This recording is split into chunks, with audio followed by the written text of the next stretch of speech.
Coming up on Hawk TV, we take a look at an annual event held by the cheer team, a teacher's husband in need of a crucial transplant, and orchestra's upcoming competition. This is Hawk TV for Thursday, October 10th.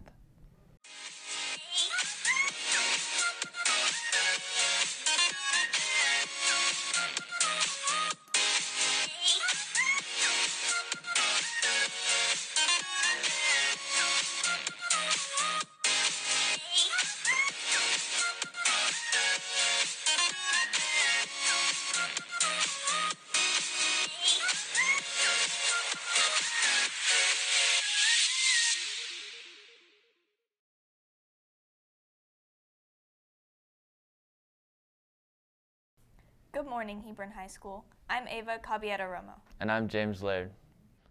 Each year, the cheer team hosts a clinic to give the team the opportunity to teach kids more about cheer and its purpose. Angie Washington got to take a closer look at the event. The cheer team hosted its annual clinic for elementary students on Saturday.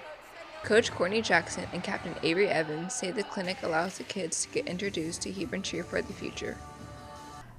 The cheer clinic's a tradition because it involves the community and allows the girls and any person that wants to be a cheerleader eventually, like kind of in the feeder pattern, learn about Hebron cheer and the traditions that we have. These kids look forward to it every year, and you can tell, like, as soon as they walk in, they run in dancing and they go straight to you, and most of the time they, like, you know, going into kindergarten, you're like clinging on to your mom, you don't want to leave her, but their parents like drop them off and they just run away, they run straight to us, they just cling on, they stay with us the entire time, and so obviously they want to be here and it makes us feel so like loved and special, I guess. Do you like being here today? What did you like about it? Because we did jumps. Evans and Jackson say the best part of the clinic is letting the kids cheer at the football game. They get to sit on the sidelines with us the entire first quarter, and everything they've, you know, worked for all day today, they get to show off in front of the whole student body on Friday. I think it's that it is such a big part of the community, and all the kids look up to it and look forward to it. They also get to cheer at the football game on Friday night for the first quarter. So seeing that, seeing the excitement that they have being with the kids, and I think that the girls look forward to that part too, of just sharing that experience with the younger kids that look up to them. Are you looking forward to coming to the football game to cheer? You are? Junior Ashley, Treulieb, and Evans say although the kids won't remember the cheers in the long run, they hope they make new relationships at the clinic. I hope the kids I hope they make new friends and learn some new cheers and new motions and like prepare them for middle school and high school cheer. I hope they have a good time, meet some new friends. Obviously they're not going to remember all these cheers and dances that we teach them when they're, you know, 5 years old, later on when they're like 20. So, but maybe they'll meet somebody that they hang out with later on in their life. Jackson says it isn't uncommon for kids who come to the clinic in the past to be involved in cheer later on. They'll show us pictures of when they were here at the clinic 5 years ago or 6 years ago, and it's really cute to see them. And I even have kids in my class that may not be cheerleaders, but they still have come to the clinic and they have fond memories of it. So that part I do like seeing. Reporting for Hawk TV, I'm Angie Washington. Thanks, Angie. Those who attended the clinic will be on the sidelines with the cheer team at the home game on October 18th. The PSAT will be administered on Wednesday. Here are some tips to make sure you are ready for test day. Okay, it's time to take the PSAT today. Make sure you have all of these 4 things with you. Are we ready?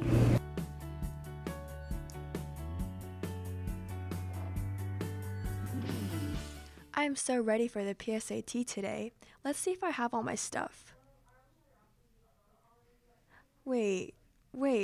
Where's all my stuff? Oh my gosh, I don't have anything. What am I gonna do? Oh my gosh.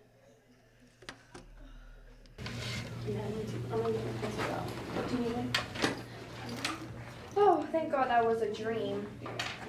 I have my pencil, my calculator, and my admission ticket, and my ID. I'm ready to take the PSAT.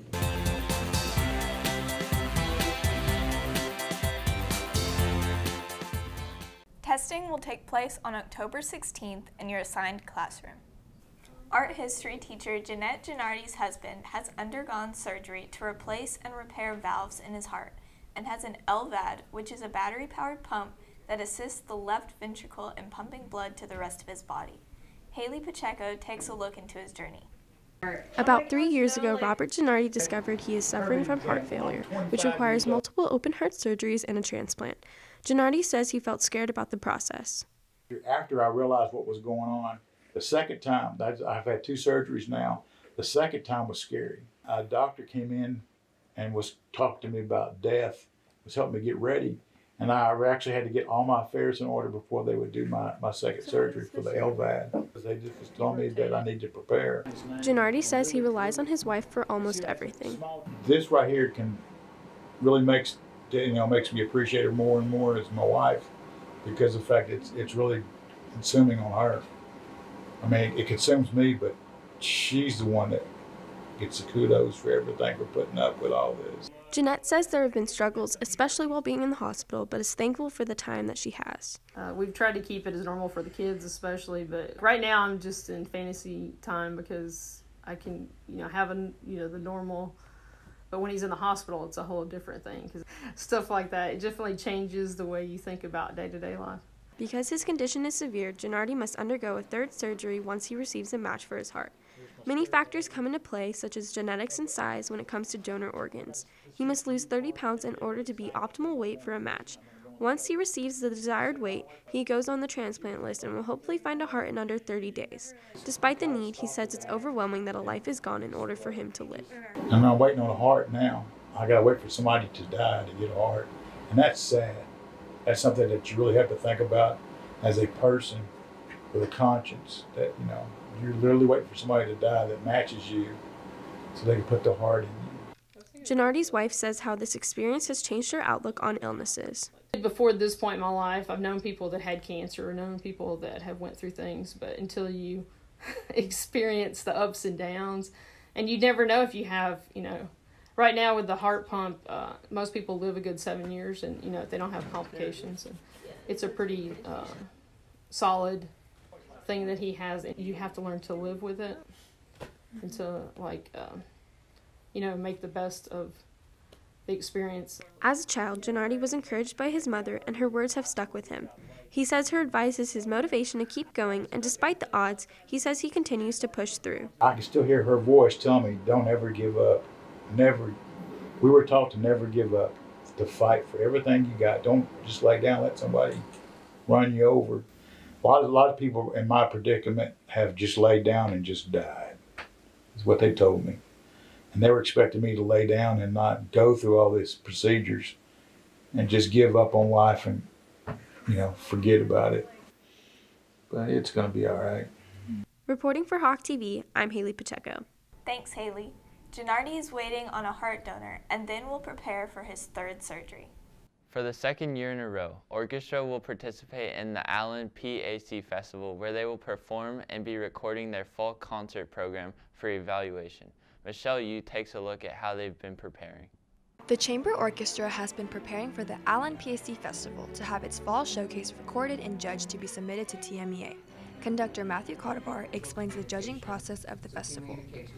The recording that we make at the Allen PAC Festival is going to be sent to TMEA, and then for round 1 there are going to be 5 judges that listen to the recording, and they're going to listen to all the orchestras that submit a recording and select a group to make the finals, and it's based on the scores that the judges give us. They throw out the highest score and the lowest score, so you want to have a really strong score from all of the judges.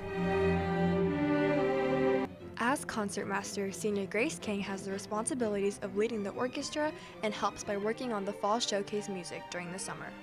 In the summer, I think a lot of other people also did this too, but I had to memorize all the music beforehand, and Mr. Cautivar did tell me the music we were going to play in advance so I can prepare for it and listen to it. Being a rookie in the chamber orchestra, sophomore Juan Thompson has been experiencing how the varsity orchestra gets ready for competition. Preparing for it has been very fun. It's been challenging, but overcoming those challenges has been very successful. Cautivar says the students' teamwork and bond will help them succeed and achieve their goals for this recording. I'm really confident in the students themselves. A lot of them have known each other and played in orchestra together for years. So part of it is just having a team chemistry and just having concert experience together and playing together for many years. The Allen PAC Festival brings many orchestras together to compete, and Thompson says he is confident the festival will bring them more recognition.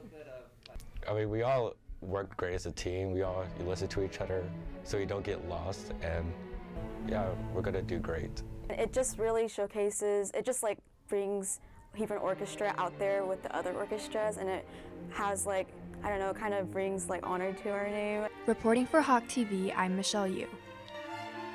Thanks, Michelle. Their performance at the Allen PAC Festival will be tomorrow. While the football team is off to a strong start, there are several other athletic teams in action that deserve your attention.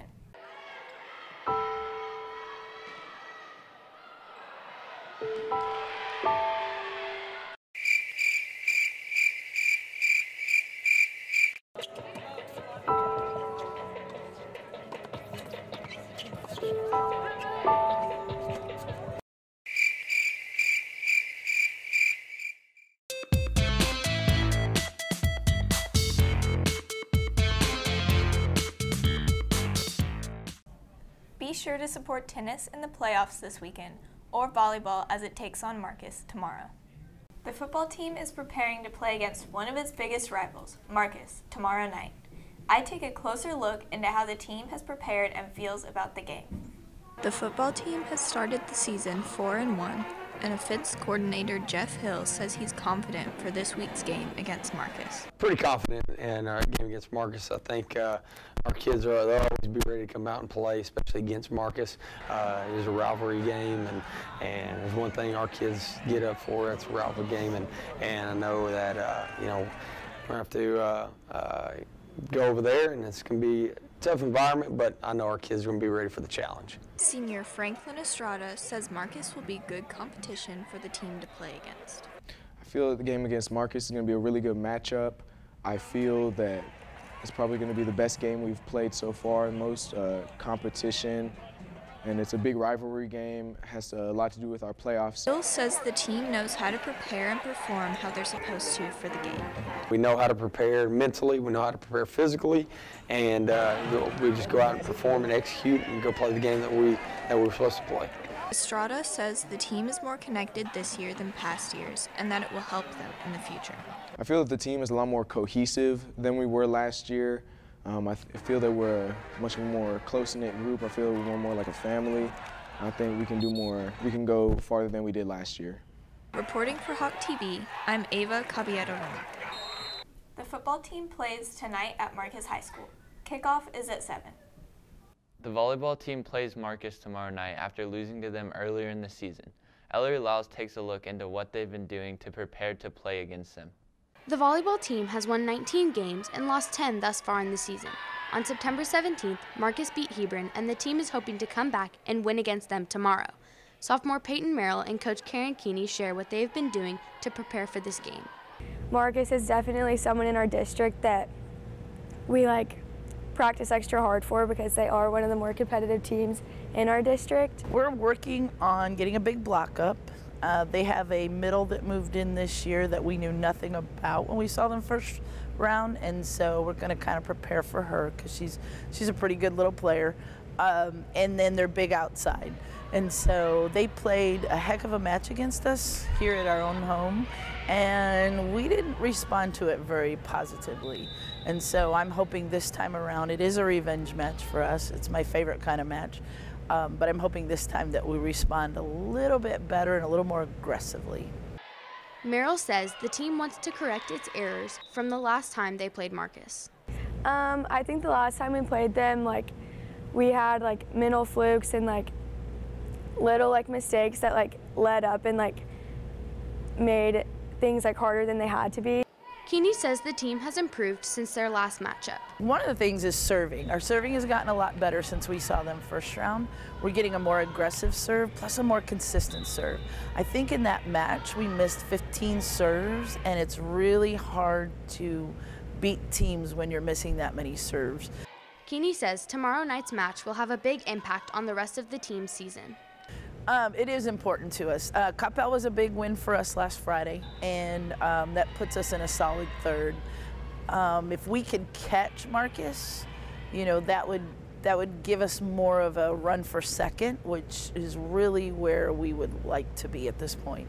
Definitely a revenge game because we lost to them last time, so we're going back harder for sure. Reporting for Hawk TV, I'm Ellery Lyles. Thanks, Ellery. The game is tomorrow night at 6:30 at Marcus High School. In other sports news, playoffs for tennis will begin next week. And cross country's district meet will be on October 18th. That's it for today's episode. I'm Ava Capieta-Roma. And I'm James Laird. Have any story suggestions? Email us down below. And follow us on Snapchat, Twitter, and Instagram.